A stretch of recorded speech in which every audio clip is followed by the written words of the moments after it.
Soup. Welcome back to another episode of Nerd Soup. I am Bo Oliver, joined here today with Aaron the Nerd Soup Monkey, and we are back to review Season 3 of The Boys. We're going to do a two-part review here for episodes 4 and 5. Great episodes, continues to be just an unpredictable season, but even the stuff that you could see coming ends up being so satisfying when it does happen. And I thought that this episode 4 was really great, and what they continued on with this episode in episode 5 was also fantastic. Just want to let you guys know, everybody listening, that you can also listen to this review on Apple Podcasts, Spotify, Google Podcasts, Amazon Music, and all the homes for podcasts. All the homes for the Nerd Soup podcast.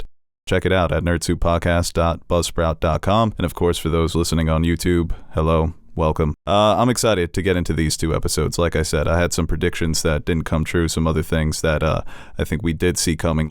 Starting with episode 4, I think this episode, they really put the emphasis on how much of a curse it is to be a superhero in this universe. As funny as it is, as satirical as it is, as irreverent as it can be, it really is the dark center of the show is Compound V and what it does to people. Not only the changes that it makes to their bodies, but what it makes them go through when this power is put in their hands, how they're manipulated, how they're abused and used. And, you see it with Kimiko. That dynamic between Kimiko and Butcher is becoming very tense. I thought that was definitely the standout in that episode. Yeah, definitely. And especially with Kimiko, like, we've seen time and time again her, she actually views her powers as a curse. If it was up to her, it would just be her and Frenchie just living normal lives. And from her past, like how it's affected her in pretty much every walk of life. But then you have people like Homelander, where it kind of corrupts them, or other soups that we've seen throughout the series that take advantage of these powers in a way that is feeding their own narcissism. So I think that kind of is a nice dichotomy when you think about the two different groups of people and what this actually does to them and how it manipulates their mind. And we even see it with Butcher and Huey towards the end. Huey is very much feels, I guess, not enough for Starlight, and it's his own insecurity that I guess leads him to taking the temporary V, and whereas Butcher is very much hesitant to, well, not hesitant, but he's doing it because they need to do the job done. It seems like Huey at the end is very much feeling himself and is enjoying actually not feeling insignificant for probably one of the few times in his life. Yeah, it is interesting that Butcher in that first episode, those first two episodes, was hesitant to take the Compound V. You see, he keeps looking at it, and he's wondering if he should do it or not. Huey's ready to jump in right away as soon as he finds out that Butcher has it. I think what Butcher says in episode 5 is it amplifies your traits. Being human is trying to kind of pull back on some of your uglier, nastier traits. That's what morality is. But when you have this power and you know that nothing can stop you, sometimes those uglier traits do come to the forefront. And with Butcher, I think he knows, if I take this stuff, it's not so much I want to kill Homelander, I want to kill them all. So it's interesting, the way that all these characters view Compound V, because they're all so disappointed in Huey when he does take it. But then a character like Amanda Newman feels that in order to protect her daughter, she has to give her the Compound V. And I thought that was a hard scene to watch, her injecting it in her and having that physical reaction. Yeah. It was nasty. And you think that obviously she made a mistake, but it's kind of heartbreaking that she feels she has to go to these lengths to protect her daughter in this world. So much happened in this episode with Newman, obviously betraying Stan Edgar. I thought Stan Edgar was going to be a character who was a consistent thorn in Homelander's side throughout the season, but Homelander got him up out of there, man. Yeah. And it just shows, like, even Newman, she confuses me as a character because, I think she has good intentions, but, obviously with how she conducts herself and lying about being the soup and probably all the other shady things she has to do to protect that identity and killing her old friends, like, it kind of muddles that line. But here I think it's just a play to, it's just the fear that Homelander strikes in everybody that you see it time and time again that they have to, put aside their morals or put aside what they believe is right just to survive. Yeah, I think her obsession is her own survival and now her own daughter's. After what she went through, having to kill her own friend, you see that, even though she's sympathetic for what Tony went through, at the end of the day, it comes down to her survival. She truly believed that Stan Edgar was the best person to protect her, but for her to side with Homelander, it doesn't surprise me because he is just such an imposing figure, not only in their little small world, but in the world entirely. So you see how his popularity is starting to gain. He's obviously tapping into his base once again. And sometimes when the tides are shifting, you take a bet, you take a gamble, and she's gambling on Homelander providing her that protection that Edgar had been protecting her for her entire life, or until he adopted her. And we're seeing this a lot. We don't know where some of these characters are going to end up, like A-Train. Is he going to fight against Homelander, or is he going to keep trying to kiss his ass, get on that same level as the Deep? Well, but with Newman, she's such a powerful character. Even when they mention the weapon, it's not only about killing Homelander, it's about killing Newman too, because she's pretty strong. Even though Homelander did test her here. I know. And you think about popping my head? Give it a whirl. He's too cocky sometimes. Who knows? Maybe that could, but But you did make a point a few reviews ago that every emotion he needs to portray, he always nails it. So in a situation where it's Homelander and Newman, and he's clearly got the power here, he dominates that scene. But when he's talking to Stan Edgar, he is that little kid looking for daddy's approval. You could see he becomes a bit more shy and a bit more insecure in those moments. And it's all over his face all the time. I know. But when he's cocky, confident Homelander, he is one scary motherfucker. Well, he has so many different. He is that. Sometimes he is that little boy who feels insignificant and kind of takes everything as a slight and is just so obsessed with perception. Then he's just this evil psychopath, and then he has these moments like with Huey, where I think obviously I don't agree with what he's saying, but he's just so fun to watch when he's just sizing him up and fucking with him, and he's just like, "Oh, come, guys, I'm kidding," and then he just snaps into like almost has this like psychopathic charisma about him at times. Right. He always knows to say the perfect thing to make people uncomfortable. And he walks into a room and all the oxygen leaves. The mood shifts, so menacing and imposing, while also being hilarious to watch for us. Little things like just him signing Huey's cast right away before even saying anything. Yeah, where did he get that fucking marker from? He just popped it up out of nowhere. Good directing there. Always prepared. Always prepared. He's got the endless bag of weapons. But and it's just a nice message, right? You Yeah. walk around with the Homelander signature on your cast. I mean, he doesn't really have as much of a signature. It's easy to read. They don't teach cursive anymore. But yeah, I think this episode was kind of like you said, there's like delved into a little bit of deeper themes of like what it is to be a hero, but like also I found it to be like one of the funnier episodes too. A Homelander on the TV show talking about like the deep state. I thought was pretty funny. And even well, those interviews with Tucker Carlson are so funny. I know. You got two Tucker Carlson stand-ins, one in The Boys and one in Succession. Yeah, and they're both pretty funny. And even when they're in the lab and he reveals his powers and he's just like, "Hello, cunts." So fucking funny. And just walks out. Right. Butcher's great, man. As good as Homelander is, Butcher he's right there in terms of entertainment value. You always get so much out of this character in every episode, whether it's seeing him go off the deep end or his one-liners. They just keep getting better and better. He's got some of the all-time best one-liners. And some of them are just simple like that. Hello, cunts. Yeah. It's a perfect thing to say. It's in his accent. Like, I can't do it, right? But in his accent, I don't think in the anyone moment, could do that accent besides Carl Urban. Some people may think that's a good thing, others. Yeah. I think the accent adds to it, man. I don't even give a fuck. He's just such a delightful character to watch. Him and Homelander have the best line. When he tells Ashley, he's like, "Is your idiot brain being fucked by stupid?" Who comes up with that? Right, and then she turned around and used it on the senator. She used more on Tucker Carlson. Yeah, used more than that. That is true. No, right, and so did Kimiko. Yeah.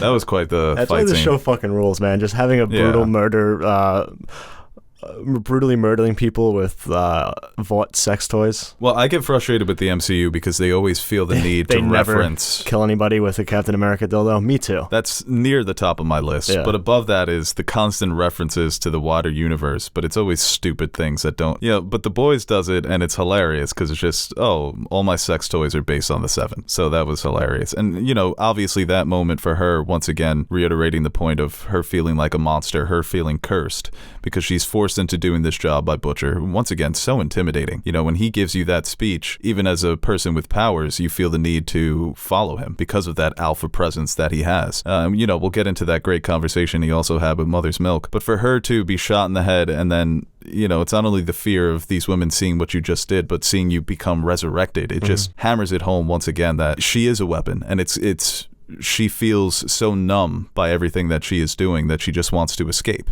The choreography was great, shocking violence once again, and that's what the show has done so well. And they foreshadowed her possibly dying a lot in this episode. What happens in the end of it, I was shocked. I was nervous. Yeah, especially with her and Frenchie talking about, it happens in every Right, yeah, we're going to get out of here. Yeah, and then every time one of them fucking them's dies. gonna die. There's no good guys and bad guys, but I'm going to call the boys the good guys for now. Those are good guys. None of them have died. So eventually you would think a show this violent, eventually there's going to have to be some sacrifices. So that's why I was genuinely scared at the end there. I thought, oh my God, is she the first piece off the board for them? Yeah, that'll be sad. All of them. I don't want to see any because they work so well together. They literally are just like a perfect team. Maybe not in the sense of like in this universe in terms of getting. Well, they do get most of their jobs done. Yeah. But how they do it, but just to watch. Right, yeah, in terms of, just watching all the characters together. I think that they've done a really good job of giving MM's character more depth this season, getting into the backstory, the revenge story, but also talking about his qualities as a leader. They've always been two alphas leading this team, and it's worked out well for them that they haven't clashed more. But you could see that there's a difference. Butcher wants to kill Homelander, but he doesn't want to stop there. He wants to kill all of the superheroes. I think MM very much wants his revenge against Soldier Boy, and then he would be satisfied to go back with his daughter. Obviously, we've seen it before where one more job and then I can go to my normal life, and he's going to end up dying trying to kill Soldier Boy. Something tragic is going to happen to him. But I think that is a key difference, and I think that's why Butcher at first was hesitant to use that power, because it's not only becoming what you hate, but what if you start to love what you are when you have that power? And I think Butcher realizes how dangerous it could be in his hands. I think Mallory's realize it, and MM, of course. But their relationship there, I love that scene. I love getting into those interactions, And it shows that Butcher is aware of how hard he can be as a boss. Yeah, I mean... Gotta delegate. Yeah, even before, like, when he was brokering the deal to get to Russia. Right. Just his presence there. That was actually pretty funny. Like him trying to flirt with, I forget the Russian mob boss's name, but Little Nina. Yeah. But even Frenchie, like he still doesn't know, like it's very much in his mind that maybe Butcher did like flip his friends, and that's what's part of the deal, right? Because he really will do anything, and I think he's gotten better at that, and he's gotten more in touch with his humanity over the seasons. But when it comes to getting the job done, there really isn't much that he won't do. Right, he's so willing to offer up Kimiko, saying that she's indestructible. So when he has that own power, that's why it's playing with fire. Because if he's so willing to give up somebody else's life, what is he going to do for himself? What type of positions is he going to put himself in? And obviously we'll talk about that more in episode 5. But yeah, the way that he is he's always been obsessed with destroying superhero society, but now it is becoming more of I don't know, it's becoming more about him and his own thirst for power, and I think that's very scary. There are a lot him and Homelander, man, talk about two sides of the same coin, and those sides are starting to look very, very similar. Yeah, I did find it too, the way Russia views the soups. Like, just even from the graffiti on the walls going to the city, like, I mean, not a bad illustration. Pretty much paints the picture of what they really are. I guess, I don't know if they have experience with them or if they've committed like crimes in Russia or like terrorized them at one point where they do have this negative view of superheroes, or if it's just propaganda that happens to be mostly true because we see what these soups have done in the past. But even like the clip art TMZ that they were doing with Huey and Starlight with Homelander. Oh, right. Yeah, that was funny. That was pretty funny, him having to watch that. And I think that's still like even maybe just a little bit of icing on the cake of like Huey's own insecurity, just always being like the punchline or not, just feeling weak compared to his contemporaries. Not even with Starlight and Homelander in the grand scheme of things, but even in his own group. Yeah, and I think before the show started, Huey was established as a fanboy of superheroes. He had all the posters, he had the trading cards, he knew all the facts about them. So he has the opportunity to live out his boyhood dream of being a superhero. And I also think it is about the way that he feels in this situation, where at times he's helpless because he's just a human being. When he tries to size up Homelander doesn't take that seriously whatsoever, because what the fuck is Huey gonna do? That's definitely something to keep your eye on, because like I said, he doesn't hesitate to take the Compound V. And you have to wonder, they obviously get these hangovers and they have these side effects. Maybe they are signing their own death certificates here. If it's something where they reveal, hey, it was in testing, we realized that it gives you cancer or some incurable disease, and now you sort of like the Titan powers where you can only use it for a certain period of time, but eventually you're going to croak. That would be very tragic for a character like Huey. And it's in the back of my mind, a lot of these characters have to meet some tragic fates, like my boy Supersonic. I felt bad because I actually like, because he's not like the cliche, like when they introduced him, there was they set him up as a cliche, and then it was a nice detour from that. Yeah. Even when he's like, it's an obvious, like, you're the only woman I ever loved. And he's just like, I'm fucking with you. Like, I thought that was like a nice touch. And it's kind of sad for him to die. And that in such he a was gruesome way. very trusting, huh? Yeah. Just one confrontation between A-Train and the Deep, and he's like, listen, we're putting a team together. Poor guy got his fucking face bashed in. Well, fuck A-Train, man. He's such a dick. He's like starting to turn a leaf, and then this happens. Well, I think it's a fear thing. And he's like all these characters. Yeah. And it's also, when he sees the Deep gaining favor with Homelander, there's a bit of jealousy and I think it's a lot of fear as well, but be better. Well, I think he's, like a lot of these characters, he's just trying to stay relevant. He's a narcissist. He's got to feed his own ego. He obviously can't run anymore, so he's desperate to just stay in the limelight. And you see it all the time with these desperate things celebrities are willing to do. I mean, the confrontation between the Deep and A-Train was really funny when they're going back and forth about the information that they could tell Homelander. And he's getting punked by somebody who was kind of the Meg of the team for many years. So when Homelander walks in, once again, his presence is great. That shot of him with the boots and the cape and boys, and he helps up the Deep. So with A-Train, you're just waiting for him to finally take a stand against Homelander, but it's tough, man.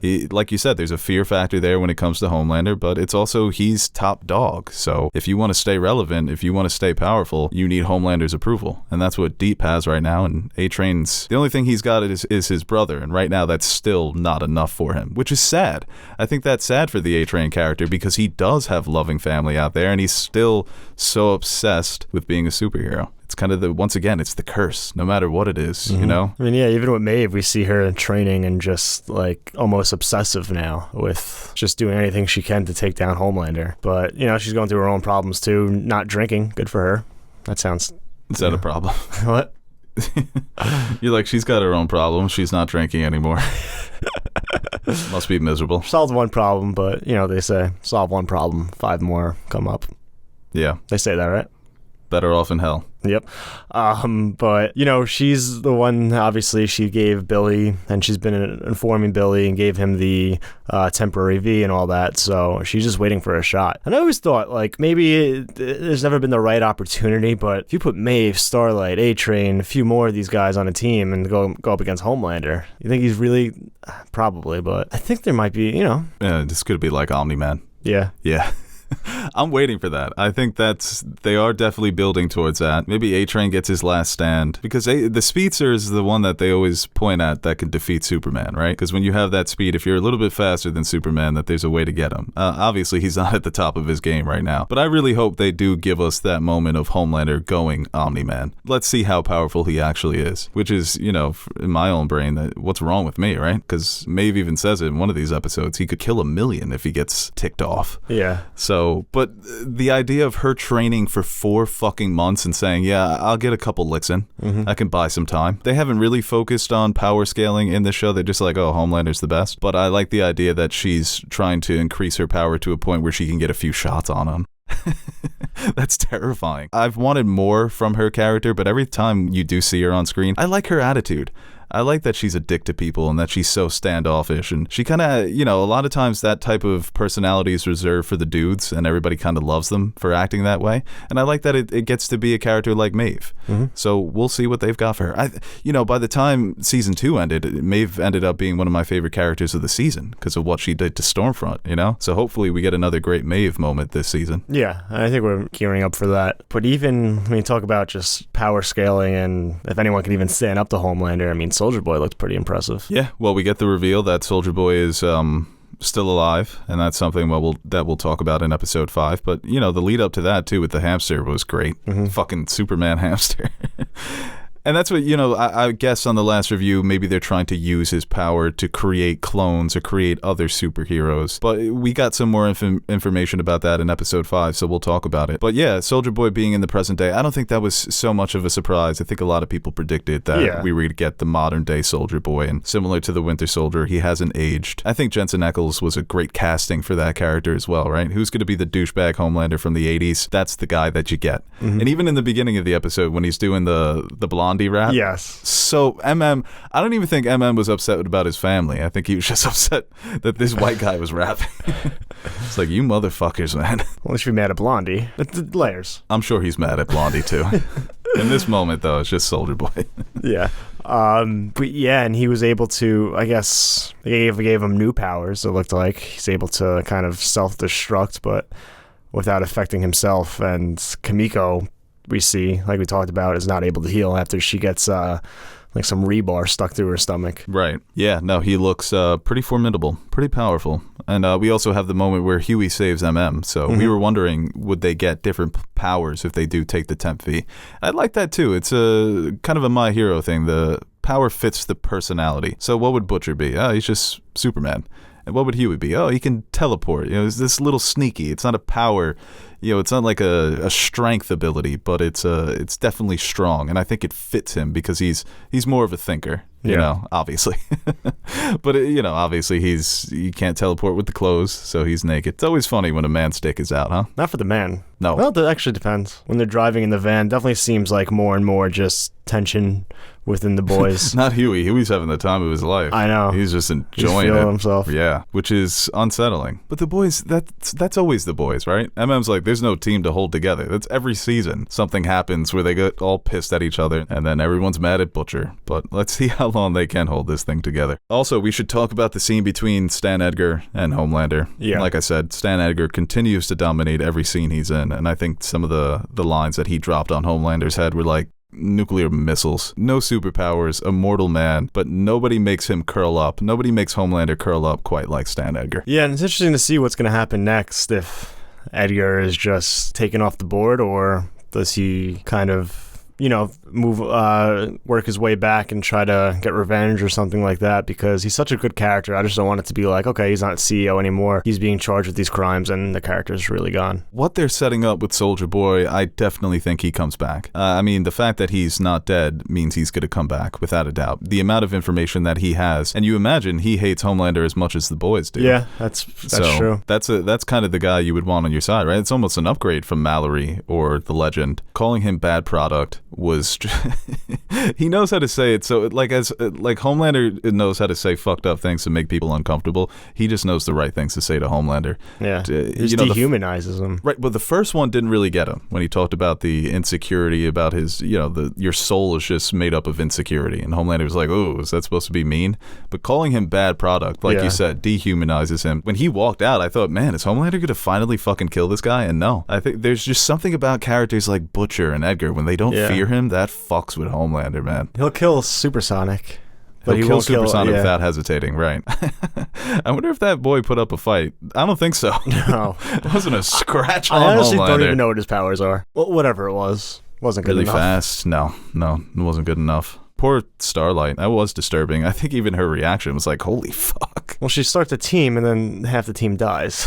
Or one person dies and the other is a traitor. Right. Maeve is like, well, I was never a part of that team anyway. Yeah. Maeve is like Batman. I'm a part-timer. Yeah, that was fucked up, man. Fucked up ending to that episode. But you want to move on to episode 5? Been waiting. All right, so episode 5, title The Last Time to Look on This World of Lies. Interesting title. I mean, there's so much I want to talk about in this episode when it comes to Soldier Boy and the possibility of who is involved with what happened there. But this was another great episode, man. And like I said, the show continues to build on my interest when it comes to the things that I don't know and the breadcrumbs that they're dropping. I thought Jensen Ackles as Soldier Boy, you know, finally definitely getting the most screen time so far out of any of the previous episodes. I thought he was great. The funniest part of this episode to me was Homelander playing CEO. He is such a little fucking weirdo. The fact that he's sitting there like, okay, I can do this. I'm going to deal with the share prices and the spreads and all the other stuff. And I think what Edgar said to him in the last episode is eventually going to come true, that being surrounded by yes men is never good. He's going to spell his own doom because he's not going to be, even though he's going to try to play this role, it's going to end up failing because there's going to be something he doesn't know, as demonstrated in that first board meeting, that's going to be his undoing. She didn't even combat him. She was just like, what should we do with this? I really think it was a matter of, I don't know what that means, so that offends me. Yeah. You're speaking out of term. Get the fuck out of here.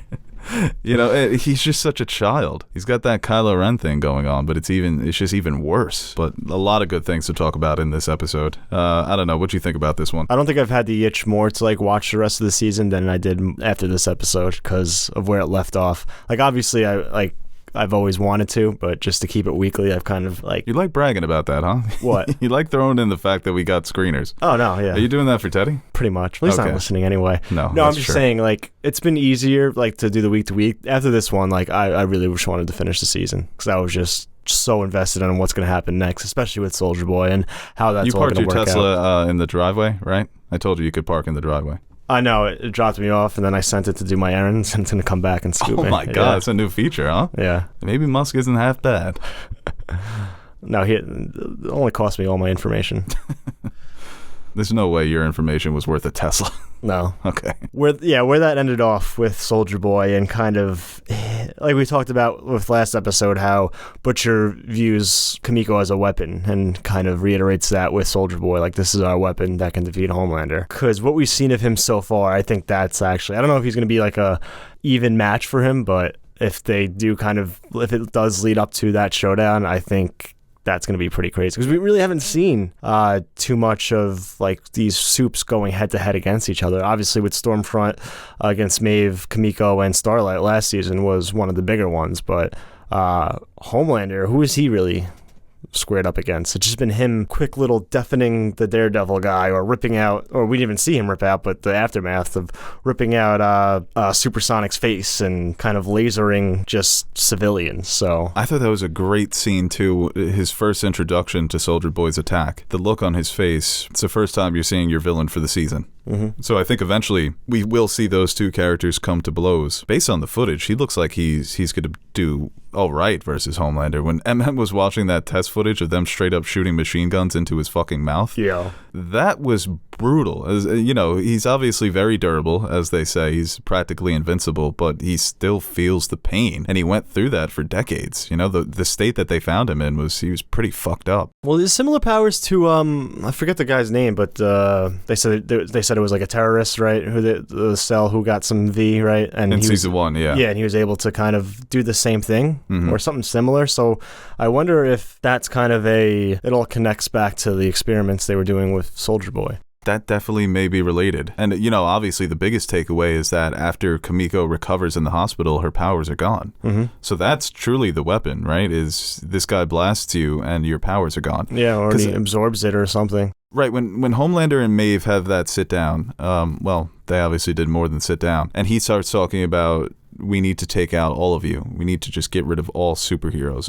Obviously, I think he would want to kill them all. But what popped into my head is a vaccine, right? Because Compound V is something that it's injected in you. There has to be some sort of cure that somebody can concoct. And then they introduced that, the cure is just a walking sentient psychopath who was the original Homelander. And it looks like it's just like the same exact thing. And I think that's intentional, that history just repeats itself, right? Payback was the group. Soulja Boy was the guy. He was a fucking psychopath. Everyone around him pretended to love him. They sucked up to him, but they really hated him. They were just sycophants, but behind his back, they plotted to get him out of the fucking country, send him over to the enemy, and you guys can have him. You do what you want with him. But, you know, when you start to look back at that flashback, Stan Edgar's there, Vaught's there, they have a presence.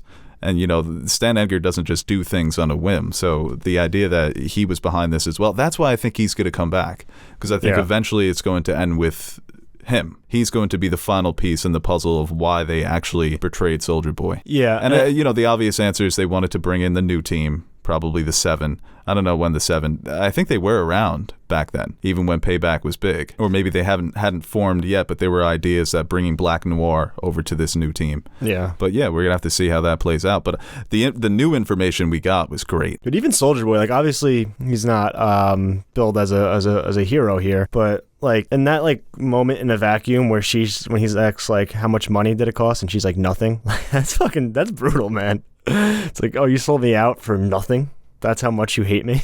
Right, and that scene obviously mirrors the scene between Homelander and Maeve, when Maeve essentially says the same thing to Homelander. I never loved you. Not only that, I pitied you. And Homelander hits her with the same thing, that, you know, you've gotten older and you're bitter. You're kind of a has-been. But with Soulja Boy, he doesn't clap back at her. He just kills her brutally, eviscerates her entirely. Once again, he was just such an unlikable motherfucker. You didn't have to convince them with money or rewards. It was just something they wanted to do because they hated him that much. What do you think Soulja Boy's angle is here? Revenge? Well, that's why it's going to be, you know, Butcher has his plan to work with him. It's going to be so difficult because he seems like a very uncontrollable guy. Once again, yeah, I think Butcher will help him get revenge on his old payback teammates. Maybe they just go for a massacre joyride around the country, right? We'll take out all these guys and then go for Homelander. Or revenge on Vought, taking down Homelander, or just jealousy, coming back and not remembering anything and suddenly everyone's forgotten you. Yeah, I like the fish out of water when he's walking around the New York. And he's, he sees the gay couple and he's, what is this? So it's always funny when it's like fish out of water, but they're curious about everything. He's very much I don't care what you do behind closed doors, but don't bring it on the streets type guy. Yeah. That's how he strikes me. The new world has really caught him off guard. He's not excited for it. It's definitely a world that's left him behind. So he is this fossil walking around, and he probably doesn't even know who Homelander is. So I'm very interested to get his perspective on everything. Like you said, what is going to be his angle? That's not going to work nicely. Oh yeah, we'll just do a classic team up, right? Well, especially with MM, obviously, he's not going to be too thrilled about teaming up with Soulja Boy, who, all that history with his family and his father. And I think that was another strong part of this episode, too. Like, we've always go to, like, the bigger moments and the funny parts, but when they get deep, and some of this dialogue, I think, is pretty excellent, especially when, I think, it wasn't much, but MM just saying, like, basically when Billy gives him the opportunity to take the V. And he's like, well, kind of basically like, what's the point if we're going to take this to level the playing field? Like, that's not who we are. That's not what we do. And just what it means. And I think, especially when you see now Huey again, just the effects of taking it that one time, that he likes it. Even when he's lying, he's like, no, it's just fucking awesome. And how that makes you feel. And, the different personalities, I guess it can corrupt you in different ways. Some people view it as a curse. Some people want it. Some people view it as a blessing. So just to see how they even when it comes down to it where it's life or death, he still won't go back on that MM, and he will not take the V because it's pretty much against everything they stand for. And Billy too, but Billy's more of he'll bend the rules to get what he wants. Yeah, and it also, there's information that some of these characters don't know that's going to be very valuable. If they all knew what Soulja Boy could actually do, I'm sure the plans would be a bit different. If Kimiko was able to tell MM, listen, I know you hate this guy, what he did to your family, but his power can eradicate superheroes permanently. So it's not even we need him because he's strong and he can kill them. It's just one blast and he can just zap their powers and problem solved.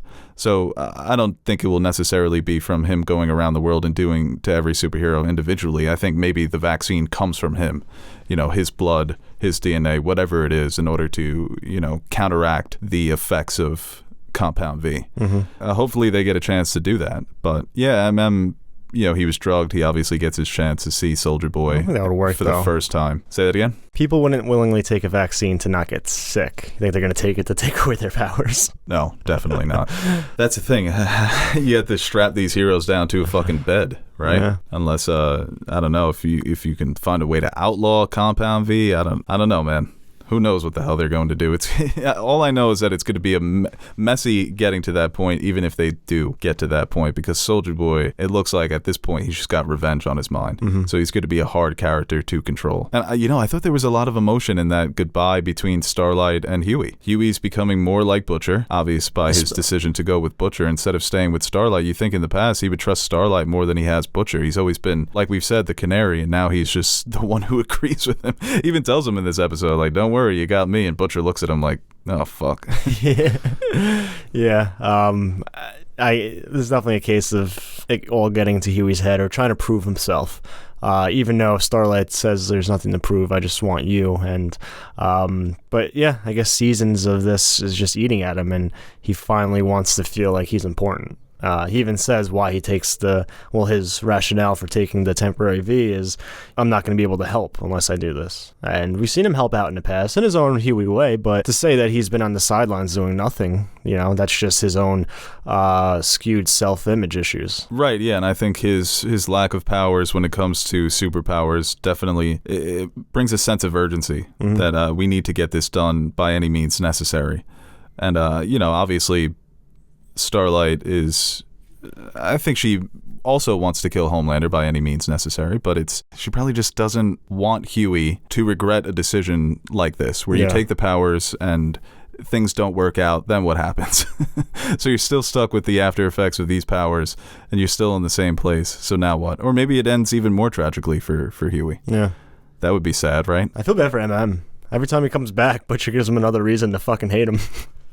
Right. Just roofied him.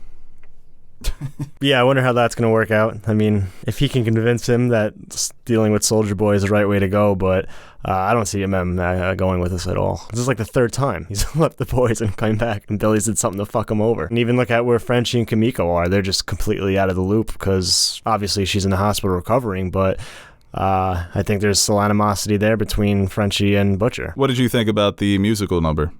It was nice. Yeah. I thought the mixing could have been a little better, but it was definitely a fun little scene. Well choreographed. We saw a little fantasy in the first episode of Kimiko singing along with the piano, so I think it's a nice moment and kind of reassures her as just someone who wants to live a normal life. Looking at the, classic cinema kind of paints the picture of just a normal American life, and that's what she desperately wants without the superheroes and everything else going on with the boys. She just wants to be with Frenchie, and I found that to be sweet. Yeah, and they finally have their first kiss, and then he gets kidnapped. Yeah. By little Nina. How does happen after my first kiss? Really? Yeah. You got kidnapped by a Russian mobster? Mm-hmm. What are you, John Wick? No. Oh. Yeah. Well, I'm actually afraid to be in the same room with you. But yeah, she came up to him and was like, "Kill this family or this child," and he wouldn't do it. Kind of a bold move, though, just being like, "No, but I'm going to stay in the same place where you found me last time, just in case when you come back for revenge when I don't do the job." But I think maybe that will lead to a. Yeah, I totally forgot that she did come the first time and say, Yeah. "You got to do this," and then he was just like, no. I don't want to watch a movie. No, I'm going to just go curl up in bed. I'm By the going to way, cuddle. I know it's a sweet little gesture, like, oh, here's one headphone. I couldn't watch a movie with one headphone. I'm getting audio on one side. It doesn't freak you out? You're an audio purist that way? I guess so. If that makes me an audio purist, then yeah. I mean, if your girlfriend's in the hospital and the only sense of... I'll go to Best Buy. I'll get an adapter. Okay. I'll get a splitter. I don't think you will. Best Buy's a 15-minute walk. You're not taking that walk. Got Uber. You're just taking both headphones. As soon as Maeve came to meet with Butcher the second time, first thought, they're going to fuck. And they did. Yeah.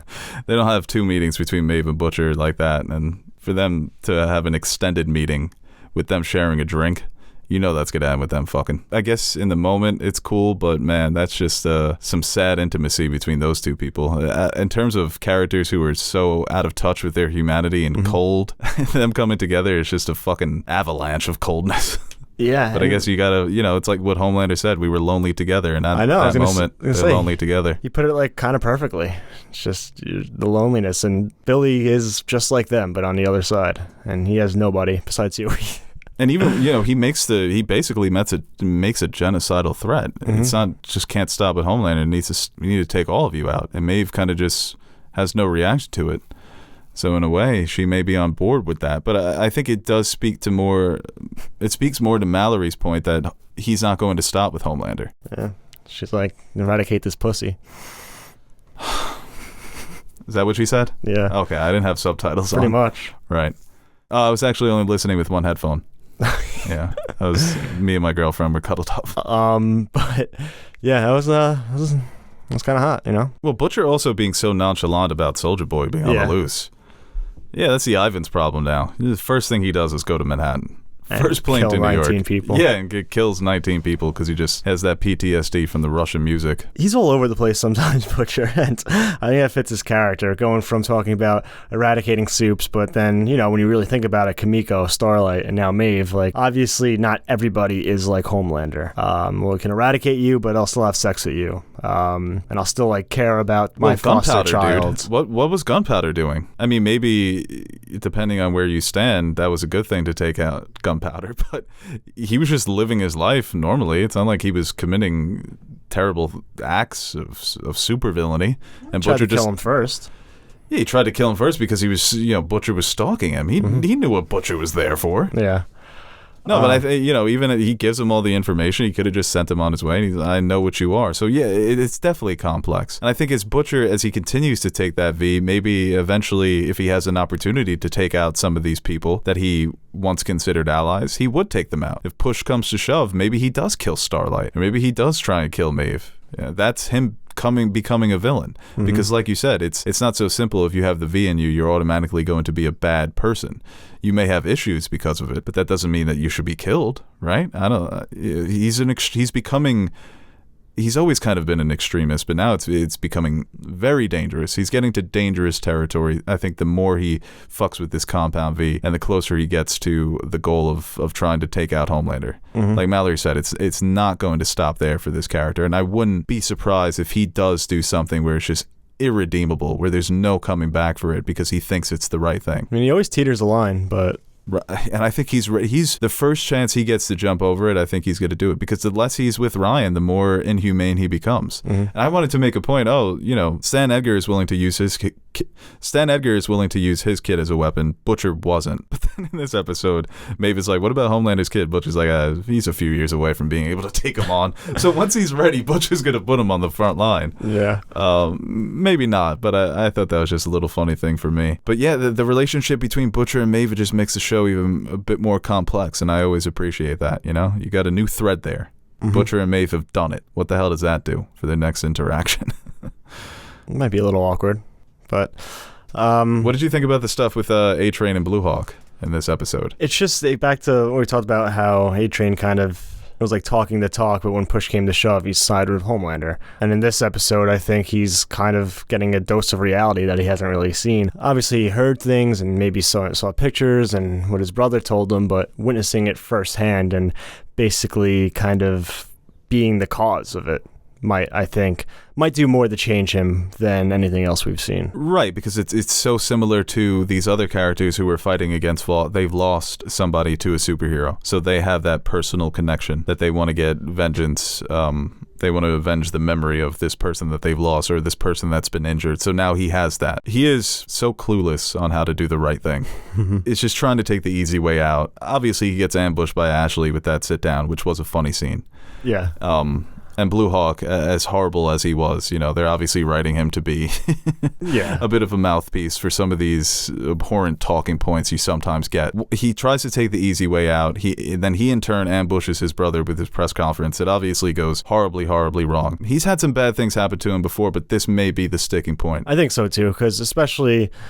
like I said, actually witnessing it firsthand and kind of not being in control of the situation. And it's probably eating at him that, he's kind of betrayed doing what was right time and time again. I guess, yeah, sometimes that's what it takes for people to kind of realize what they've been doing is wrong, is something that hits them personally. And obviously his brother's still alive, but I think the doctor said he was paralyzed. So, and just to see the devastation it caused in that community and kind of what he brought upon them. So, and to a larger extension, Vought. But, how long can you sit there and follow Homelander when he is the one in control? I think we talked about after the first episode that they're kind of building up for him to, especially with his heart condition, kind of make that sacrifice. Right, because even in that moment when the brawl is starting, you're waiting for him to do something with his abilities before it gets out of hand, but he really can't. So it has to be a moment, the perfect opportunity for him to make that sacrifice, but we will see.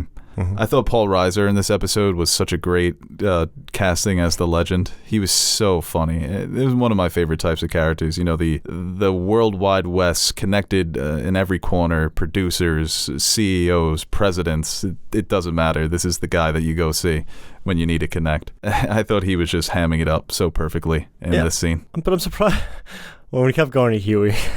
He had no idea what he was talking about. Oh, when he kept talking about all the women? Yeah. Google it. That was fucking hilarious. It was really funny. I'm surprised fucks with him, though.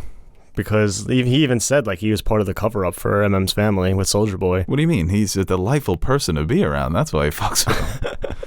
That's the one thing. Don't be boring. You're going to be a terrible person. You're going to cover up the murder of my family. At least be entertaining. Yeah. So I guess there's some history there, and he did help out the boys in some aspects, and maybe that was a situation that he couldn't really control.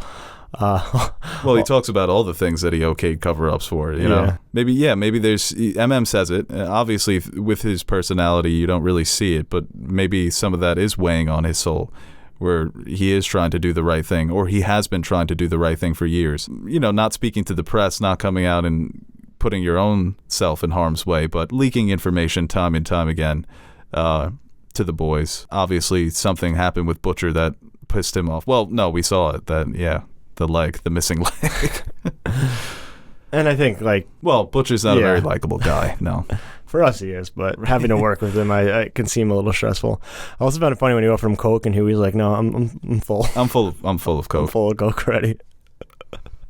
We had some funny references in this episode. Pop culture references are always solid. The favorite one was when Homelander is trying to figure out if it's a false flag. He's like, what do you think, Jake Tapper's behind this?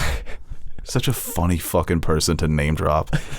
But even him in the interview telling everybody, oh, stay calm, go out, enjoy your lives, go to the movies, go to the restaurants. He's got no hold over this situation whatsoever. And as soon as Edgar's out of there, disaster strikes. So when Starlight's pressing him to go after him, to get out there and actually find this terrorist, Homelander's, no, we have to worry about the share prices. We have to worry about the spread. Let the grown-ups handle this. You go look for him, Starlight. Yeah. He's really being pressed in these moments to be a CEO. He's not even thinking of being a superhero. It's damage control. How do we control the narrative? How do we, kind of dampen the smoke here, dampen the flames a bit? Well, there's a fucking terrorist roaming around who's... Yeah. It's not that he's a terrorist, but he's got this uncontrollable ability. So maybe he didn't do it deliberately, but what's going to be the next time that he ends up exploding? I mean, Homelander's going to run his company into the ground, putting Deep in front of... Oh, right. We didn't even talk about that. He's got all the loyalists installed.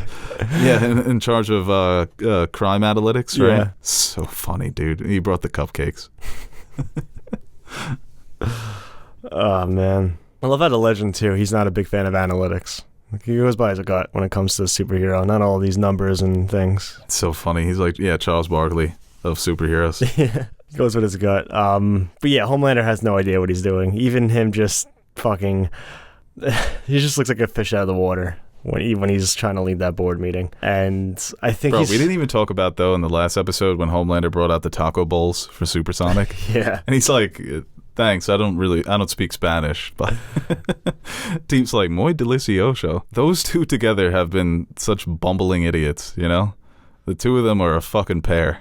No, because the Deep is actually a bumbling idiot. Right. Homelander is... He's just in over his head. He's so overconfident and arrogant that he thinks that he can actually run the show. Mm-hmm.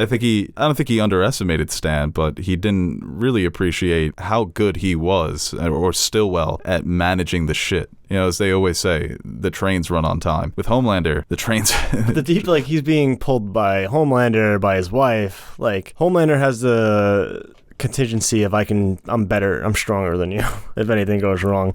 Deep is he's like a lost puppy. Right. Well, if it all comes crumbling down, the Deep is definitely going to get hit with it first. Mm-hmm. And Homelander, like you said, he's at the end of the day, he's still basically has the power of a god, so he can fight back. But he doesn't want that. That's one thing they keep hammering home, is that he doesn't want to be that authoritarian figure. When Butcher says we could pull back the curtain on him with that video, I don't think Homelander wants that. He truly prefers just being beloved. And even if it is a mixture of love and fear, it's just not so outwardly authoritarian, Being able to manage his own image, even if he is the one pulling the strings of ultimate power. It's going to be very, very difficult for him, as we see in this episode. Yeah, they did a lot of good things with just lighting in this episode, too. Certain scenes when he is showing a bit more of rage, I think they had this very... I don't know, it's like an eerie downlight on him that I think the shadows cast. Really... when he's face-to-face with Maeve, right? Yeah. Yeah. It really his pops face in a there different too way. Because usually it's just him either hiding his anger or seething underneath. I feel like that was just a... That was a freaky face. Yeah. That was an evil face. That smile that he gives her reminded me of the smile at the end of season 2 when he's covered in the blood, mm-hmm. where everyone was like, oh, that's the perfect casting for the Joker if they ever did that. But yeah, no, that was very well done, that moment. We also got a second Seth Rogen cameo of the show. He's he's canonically Seth Rogen. Yeah, no, I think that was just Seth Rogen jerking off. Okay. For $20 a minute. Because he's in the movie. I mean, he's in the show as Seth Rogen. Yeah. So he's also, was it Sir Comes-a-Lot? Sir Comes-a-Lot, yeah. Sir Comes-a-Lot 69 or something like that. Nice. The sound effects there could have gone without them. Not all of them, but at the very end, you hear a single squirt, and I was like, okay. They went there, man. They're definitely not afraid. How are you of Voigtland, the face of Voigtland, a ride, but also you're a cam girl too? I don't think that Vaultland is pulling in the numbers that Disneyland is or anything like that. That looks like something that's not even owned by Vault. It's like, you know how you can buy a Wendy's? Yeah. She's just the Wendy's girl at some place in wherever the fuck she was. Side hustle, man. It's a new world. It's 2022. No, I'm saying, get your money. But she got the OnlyFans and the OnlyFans QR code at the end of her performances at Vaultland. I'm not. Hey, do you? But like, I'm just saying for Vault, you know. Right. Like I said, I don't know if that's owned by Vault. I think that's an independent chain. I'll look into it. A guy named Carl. Carl. Yeah, Carl. You have Walt Disney and then Carl. Carl. No, it's an independent chain though. Yeah, that Frenchie subplot just came back, and I thought that it was definitely going to be something we were done with. So we'll see how that plays out. Like, I'm not always the biggest fan of the Frenchie subplots. He's just so much better when he's part of the group being French. But once again, Jensen Ackles, I thought his performance was really great in that moment with the Crimson Countess. Coming face to face with somebody who betrayed you so many years ago and you're finally free. And him saying, listen, you know, what kept me alive was the hope that you were going to come and save me. I thought that you loved me. So once again, as bad as these characters can be, as psychotic as they can be, they truly do want to be loved. They just don't know the right ways to get it. So he spent probably years torturing this poor girl when she was younger, in the 80s, obviously, and then he expected her to save her. And in her mind, she said, why would I save you? Who knows what Soldier Boy put her through? Look what Homelander put Maeve through. You have to imagine it's similar, because the feelings are the exact same. Well, they just don't know. Like, even Homelander says, like, I loved you in, like, my own way. Like, they don't know what it is. Yeah, like, what's wrong with me? Yeah. Why don't you love me? I love you, and I'm awesome. Yeah. What we have the to mention, fuck? too, Maeve gets taken away. Oh, dude. Well, he is such a great wild card, Black Noir, because you're watching the show, you're not even thinking about him, bro. Every time there's a Black Noir moment, it's just like, oh, yeah, he exists. Yeah. He's a character in the show. He does stuff. Homelander gives him the little head nod, and I'm still waiting. You know, we got the flashback, so we saw the scene with younger Black Noir and Stan Edgar. But I'm still waiting to see what's his angle, you know, because there's obviously the changes that they've made from the comics, and it looks like it's not going to be the big reveal in the comics about Black Noir. But I think that they still are saving him for something big. Yeah. You know, but we'll see. Maybe he is just Homelander's boy, just his BFF. I still think one of the funniest moments in the show was when, in early season 1, when Homelander's dreaming the 7, and he goes, "Except for you, Black Noir. You're doing excellent." He's got 2 great Black Noir jokes. That one's classic. And in season 2, when they're being pressed about lack of representation on the 7, and he counts Black Noir as one of the black teammates. Yeah. Turned out to be right. Yeah. He's like, Black Noir? He's black? Yeah, we've seen, like, 2 Ashley starting to break a little, but not fully. She's a great actress. She's just fucking terrified. She's She's good. She's been really impressive. Obviously, she started with the minor role, but her role in the show continues to grow. Yeah, and you know, once again, it's like The Deep, it's like A-Train. People try to play to their good sides, but the hold that Homelander has on them, it's tough to break free of that. And she's finally has everything that she wants, right? It's the next best thing besides being a superhero is being the CEO of Vought. But she's going to soon realize you don't have the power here. You're just in this position because you're a yes man. A yes woman. Sorry. Yeah, The Deep made that mistake. Yes, he did. No, but that scene was good. You know, Starlight she's running out of options here, so she's trying to appeal to anyone. But yeah, maybe like he was obviously not being like great to her, but maybe she does realize that's the only way, that he's right and Butcher's right, because she's been doing it her way and she got Supersonic killed and no one's really coming into the fold with her. Maeve's kidnapped, so she's losing pieces left and right as well. Yeah, and I think she does look at their plan, you know, kill Ghidorah, with Godzilla. You know, what if Godzilla just sticks around, right? Soldier Boy's like, oh, I guess I'm the new Homelander again. I'll just be number one. How the fuck do you kill Soldier Boy, right? So maybe it's not that great of a plan. We'll just replace this guy with this guy and things will be all right, because Homelander is the only psychotic superhero we have to worry about. But I think they are establishing that the problem is it's much more complex than that. These people are everywhere. They're all across the country. You know how many Blue Hawks they're probably working for Vought that are doing horrible, horrible, horrible things? So you take out Homelander, who's going to stop Blue Hawk? Oh, Homelander's dead. So the fuck what? I'm still Blue Hawk, or I'm still this douchebag superhero, B-list superhero working wherever the fuck I work. So I don't think Starlight's got a great alternative. I think that she sees some holes in that plan of theirs. I mean, there's like we said, there's no way it's a team up and they take out Homelander. Something's gonna happen there. There's going to be some sort of confrontation between Soldier Boy and I think anybody he comes across. Yeah, I'm interested to see how they're gonna spin it. I think we've got two loose threads now. Yeah. Because we've got whatever happened in Russia with their experiments and the hamster. And you still have the girl from the end of season 2, the other head popper. Yes. Which I love. I love when shows do this. Just leave someone. Right. That event, when they come back, it's going to be a surprise, you know? I hope they do it in the clever way, but it's like the way they use Black Noir. So that's going to be interesting to see how they rework those threads back in. Will we see the hamster again? I hope so. Me too. That's scary, man. I don't like critters with superpowers, especially little ones, you know?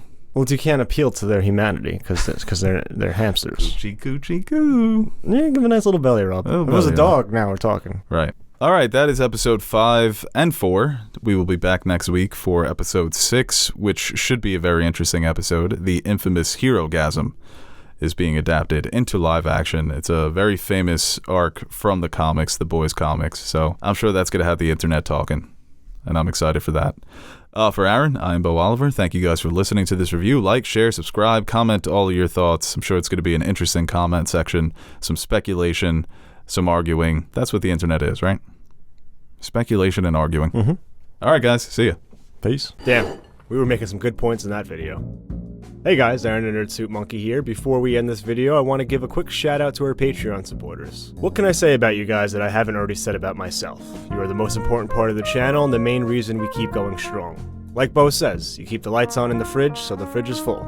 Or something like that. So, from everyone here at Nerd Soup, I'd like to thank you guys for your continued support. If you're interested in joining the ranks of our Patreon supporters, head over to patreon.com/nerdsoup and check out the rewards we offer to our patrons. We recently dropped some new stickers for you guys to check out, or you could choose a tier that will allow you to select a movie, show, or video game for us to review. We've got a full slate of fan-suggested reviews coming your way, and we're really excited about the chance to review some of those movies and shows. We've also got t-shirts, mugs, behind-the-scenes videos showing how we bring our videos to life. And once again, thank you to all our Patreon pledgers who have been supporting us throughout the years. Without you, we wouldn't be able to convert all your pledges into cryptocurrency, so thank you from my future self for making us rich.